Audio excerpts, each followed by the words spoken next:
جب یہ سارے کلام سنا تو داغ دہلوی ڈاکٹر اقبال کے جو ہے استاد ہے، انہوں نے یہ کہا کہ ملک سخن کی شاہی تم کو رضا مسلم، جس سمت آ گئے ہو سکے بٹھا دیے ہیں۔ اور یہاں تک کہ اعلیٰ حضرت علیہ رحمہ فرماتے ہیں بخدا خدا کا یہی ادھر، نہیں کوئی اور مفر مکر، جو وہاں سے ہو یہیں آ کے ہو، جو یہاں نہیں وہ وہاں نہیں۔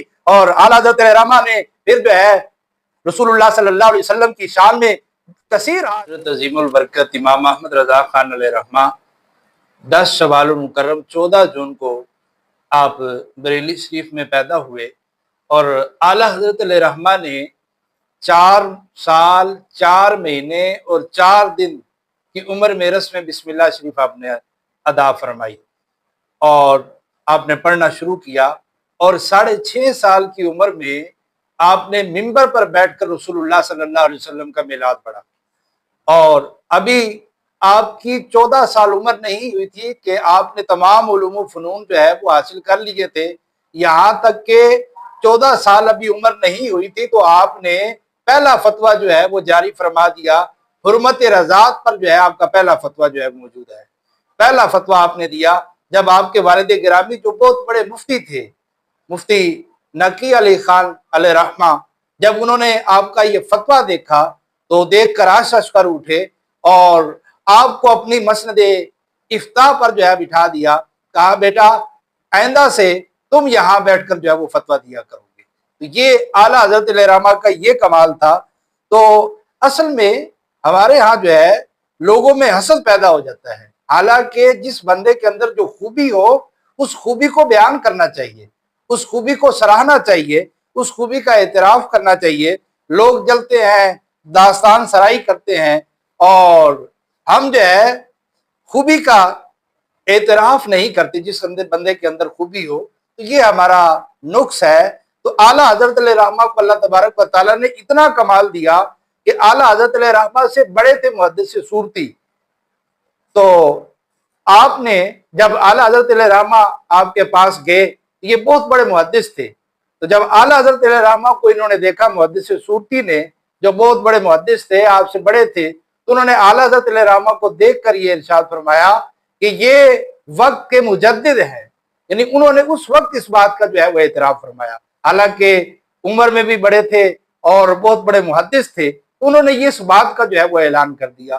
تو یہ اعلیٰ حضرت علیہ رحمہ کا کمال تھا کہ اعلیٰ حضرت علیہ رحمہ کو اللہ تبارک و تعالیٰ نے یہ کمال عطا فرمایا۔ آپ دیکھیں کہ اعلیٰ حضرت علیہ رحمہ نے 100 کتب لکھی، 1000 کتب لکھی، 1000 کتب اعلیٰ حضرت علیہ رحمہ نے لکھی، اور آج دیکھیں کہ 1000 کتب پڑھنا یہ معنی خیز بات ہے، اور یہاں تک کہ طلباء بھی اب تو جو ہے امتحانات کے دنوں میں چند چیدہ امپارٹنٹ کویسچن جو ہوتے ہیں وہ پڑھ لیتے ہیں اور کہتے ہیں کہ بس بات ختم ہوئی۔ تو پوری کتاب پڑھنا اور اتنی کتابیں لکھنا، آپ دیکھیں کہ یہ اللہ تبارک و تعالیٰ کا کتنا کرم تھا، اور یہ آپ کی علمیت پر جو ہے یہ بات دلالت کرتی ہے۔